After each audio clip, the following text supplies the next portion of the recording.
Hello everyone, welcome back to the channel. Let's dive into today's story. The clock at Carlisle Station ticked steadily, its hands creeping toward twilight. Colonel Ewart sat alone on a weathered wooden bench, waiting for the late train to London. The chill of the evening breeze whispered through the arches, carrying the pervasive scent of damp earth and coal smoke that clung to the very stones of the old station. Ewart, a man whose stern features were etched with the quiet dignity of one who had seen both the brutal chaos of war and the fragile peace that followed, leaned back against the bench. He let his eyes wander over the scene before him. Near the edge of the platform, a young couple stood close, their hushed conversation occasionally broken by a ripple of laughter that echoed softly through the cool evening air. Their youthful exuberance was a stark contrast to Ewart's solitary contemplation. A porter, with a long-suffering sigh, methodically stacked luggage near a waiting cart, his movements a testament to countless such nights. At a distance, a cluster of railway workers leaned casually against a freight cart, their low murmurs blending with the rhythmic clang of shunting carriages and the distant hoot of an owl, as if the night itself were listening to their idle chatter. The atmosphere was serene, almost pastoral, yet tinged with an unspoken anticipation that always accompanies journeys into the night. Beyond the station, the countryside stretched into the distance, rolling hills blanketed in a thin, creeping mist. The last vestiges of daylight bled from the sky, fading behind ancient oaks whose silhouettes stood stark against the fading amber light. A profound sense of quiet settled over Ewart as he watched the stars begin to prickle through the darkening sky. His mind drifted, the gentle hum of the station allowing his thoughts to roam freely.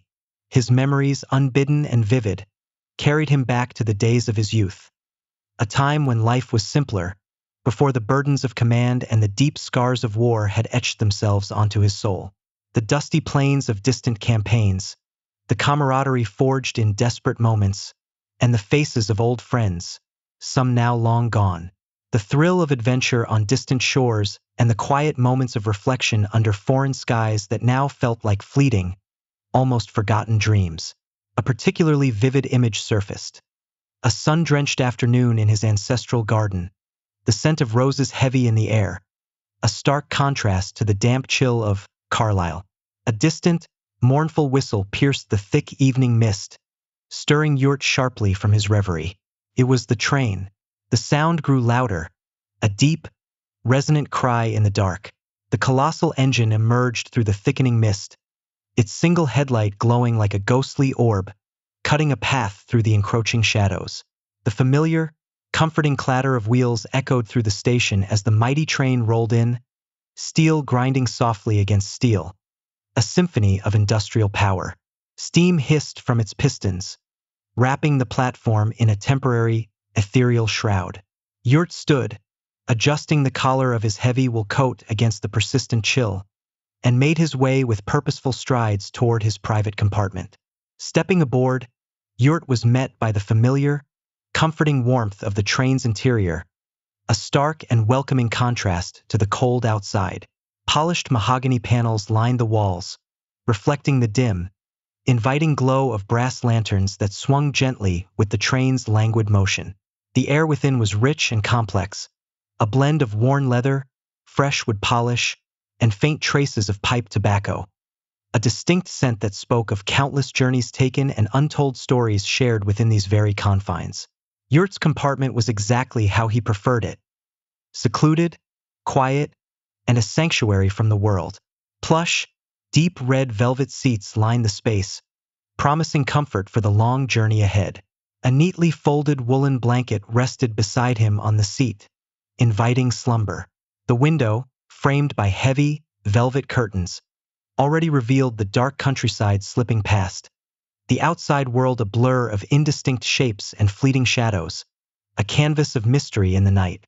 As the train picked up speed, gliding through the misty countryside, the rhythmic sway began to exert its familiar calming effect. Ewart's eyes grew heavy, the day's weariness finally catching up to him. He had barely closed them, drifting on the edge of sleep, when a subtle yet unmistakable shift in the air stirred him abruptly awake. Something was different, profoundly off-kilter. The compartment felt colder, a chill that seeped into his very bones, far beyond the external temperature. Rubbing his eyes, Ewart sat up fully, his senses now acutely alert, a soldier's instinct for danger tingling at the back of his neck. The feeling intensified. Something was definitively different within the confines of his private space. And then, as his eyes adjusted to the dim light, he saw her. A woman sat directly across from him, in the seat that had been undeniably empty only moments before. She was dressed entirely in black, a heavy, somber fabric that seemed to absorb what little light permeated the compartment. Her face was completely obscured by a heavy veil, making her features an impenetrable mystery. Her posture was unervingly still, a statue carved from shadows. Her hands, delicate yet unnaturally unmoving, rested gently in her lap as though she were cradling something invisible, something only she could perceive. Ewart's blood ran cold. He knew, with absolute certainty, that he had been alone when he boarded. The door had been firmly locked behind him, a habit he always maintained for privacy. "Madam, are you all right?" His voice, though he tried to keep it steady, carried an undeniable undertone of deep unease and quiet apprehension. She didn't respond, not with words, not with a nod, not even a twitch of a finger. Instead, she began to rock gently back and forth, a movement so eerie in its slow, rhythmic sway that Ewart's skin prickled with an overwhelming sense of unease. The air around her seemed to grow perceptibly colder, more oppressive, as if she were drawing the warmth from the very space. Then, softly, she began to hum, a lullaby.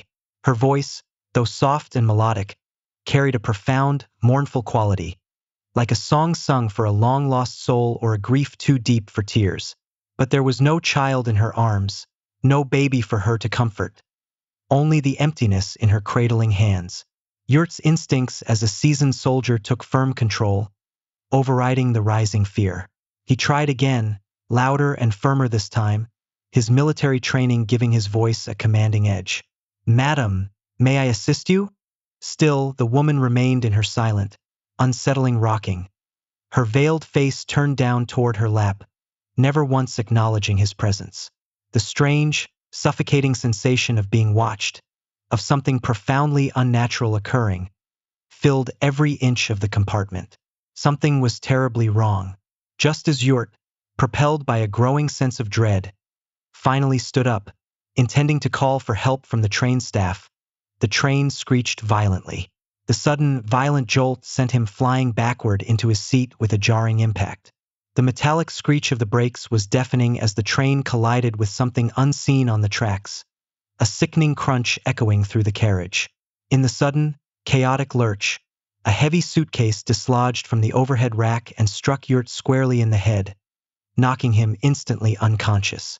When he regained consciousness, he found himself lying awkwardly on the compartment floor, the train eerily still, the only sound the faint hiss of cooling steam. His vision swam as he struggled to his feet, a throbbing pain blooming behind his eyes from the blow. He quickly exited the compartment to check the damage and found that the train had narrowly avoided a major disaster, having collided with a fallen tree branch. A few passengers milled about in confusion, their voices a low murmur of relief and shock, but thankfully, no one appeared to be seriously hurt. As Ewart staggered back to his compartment, steadying himself against the corridor wall, he suddenly remembered one crucial, chilling detail. The woman, she had been there, hadn't she? Where did she go? Determined to understand who she was and how she had vanished so utterly and inexplicably during the chaos, he began to question the few passengers and train staff who were gathered near the wreckage. However, to his profound astonishment, no one had seen a woman in black enter or leave his compartment. The train conductor, a stern man with years of experience, confirmed that the door to Ewart's private compartment had been securely locked when Ewart entered and that absolutely no one had unlocked it after. In fact, they had all been certain that Colonel Ewart had been alone the entire time, a reclusive figure choosing solitude for his journey. The baffling mystery gnawed at him for months, a persistent, unsettling itch at the back of his mind. How could a woman, so real and so vividly present in his memory, have appeared and disappeared so inexplicably from a locked compartment. Then one day, while recounting the strange incident to an elderly railway official in London, the old man, his eyes clouded with distant memories, shared a tale that sent true chills down Yuert's spine. "You've seen her," the old man whispered, his voice hushed and grave, his eyes distant as if looking into the past. "The bride. She never left." The official then told him of a chilling legend, a tragic tale of a bride who had once ridden that very line, decades ago. According to the story, many years ago, a young woman had been traveling with her new husband on their wedding journey along the same Carlisle-London route when a horrific accident occurred. Her husband, leaning too far out of the window to catch a glimpse of something, had been instantly decapitated by a low-hanging telegraph wire. His headless body fell horrifically into her lap, his lifeless form crumpling against her.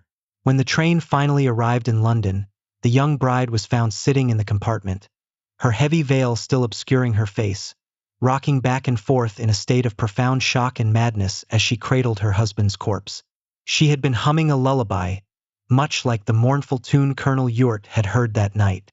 The woman never recovered from the unimaginable trauma. She was consumed by madness, endlessly singing her sorrowful lullaby to the lifeless body of her love, unable to comprehend his loss. She passed away just months later, her spirit utterly broken, and, as the chilling tale goes, her ghost has haunted the Carlisle-London line ever since, forever reliving that tragic, unspeakable night. Colonel Ewart's life was forever altered. The chilling encounter on that train, the veiled woman in black, her eerie rocking, the mournful lullaby, and her impossible presence in his locked compartment. It all made terrifying, inescapable sense now. The spectral presence of the phantom bride solidified into a haunting reality. From that day forward, he forever avoided the Carlisle-London line, haunted by the spectral presence that had revealed itself in his private sanctuary.